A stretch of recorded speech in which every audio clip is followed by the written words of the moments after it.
Hi, welcome to my video on Vipassana. I'm going to talk about my 4 tips on sitting your first 10-day Vipassana course, as well as my number 1 reason why I think people should all sit at least one 10-day Vipassana course. Now, to give you a little bit of history about myself in regards to Vipassana, I sat my first 10-day course over the holiday season of December 2018 to January 2019. Since that first sitting, I then sat a 3-day course in September 2019, and I served a 10-day course the end of November to the beginning of December 2019. Also, I am set to serve again a 3-day course in February 2020.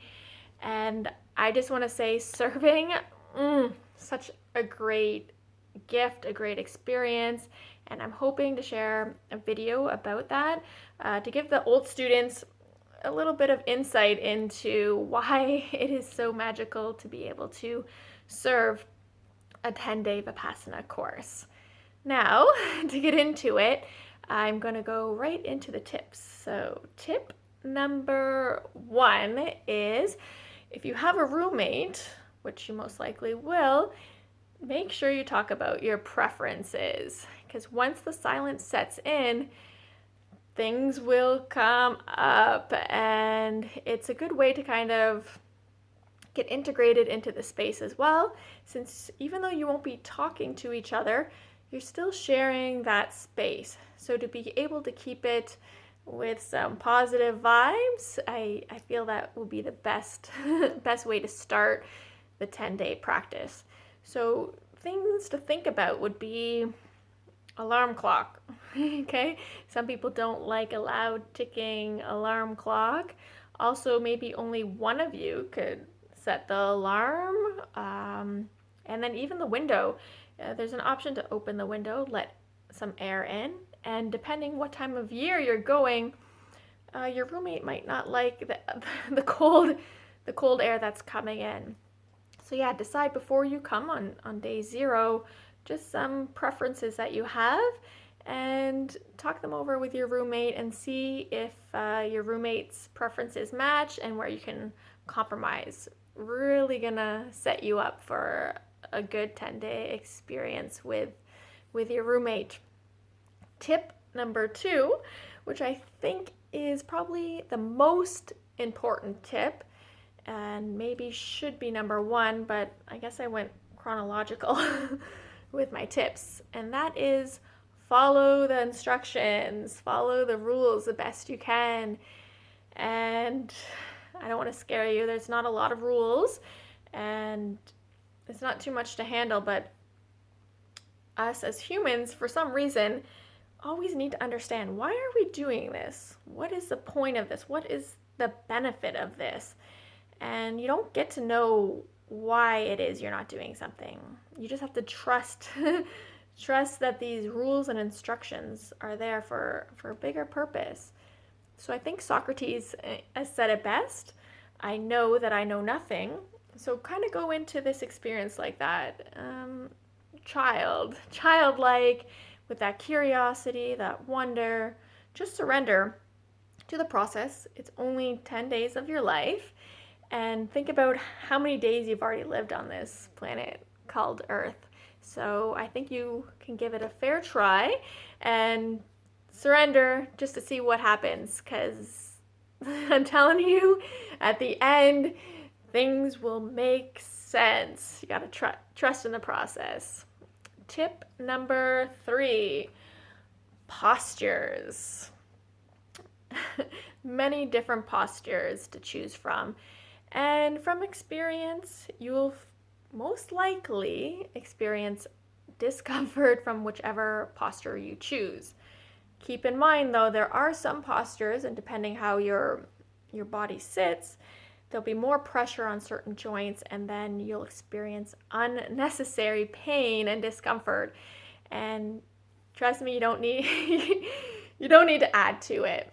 So if you're experiencing a high amount of discomfort, make sure you talk to your assistant teacher. That's what they're there for. And I guess this is a good time for me to tell you that I am not a teacher, I am not an assistant teacher. Doesn't matter how many courses I sit and serve, I am a student. So I will not be able to give any sort of insight into the practice itself and instructions on how to do it or what this experience means. That's best suited for the assistant teacher. What is my next tip? Tip number 4. I remember this one.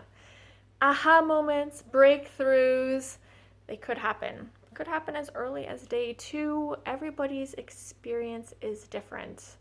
Now, when you're in noble silence, there's no papers, no pen, no phone. So you can't write down these epiphany moments that you could have. Don't try to get attached to that either, because everybody's experience is different. But you need to really trust that whatever information is coming up for you, that you're going to remember it. Okay? If it's truth and it's needed, it's going to integrate into the body. And also, if you're to remember it fully at the end of the 10-day course, you're going to remember it. You can write it down then and share it. But just trust in the process and trust what you learn will stay with you. So don't worry if you have these moments and you really want to write it down. Just don't worry about it. So yeah, those are my 4 main tips for the first time of sitting Vipassana. And I will now share with you my number 1 reason why I think you should sign up if you haven't already. And that is you get to experience reality, truth from within. It's experiential. It's not, when you read something and you're like, oh, wow, this is cool. But there's so many layers to it. It's not the same as when you actually experience something. And experiencing truth within yourself, experiencing reality, things for what they are, is such a great gift. And that is why, the number 1 reason why I think everyone should give Vipassana a try. So yeah, thank you so much for listening to my 4 tips and my number 1 reason on why you should sit a 10-day Vipassana course. Again, I'm really hoping to bring out a video on my serving experience to share with the old students. And yeah, I wish you so much luck, and I hope you have a good sit as well. Be happy, be peaceful.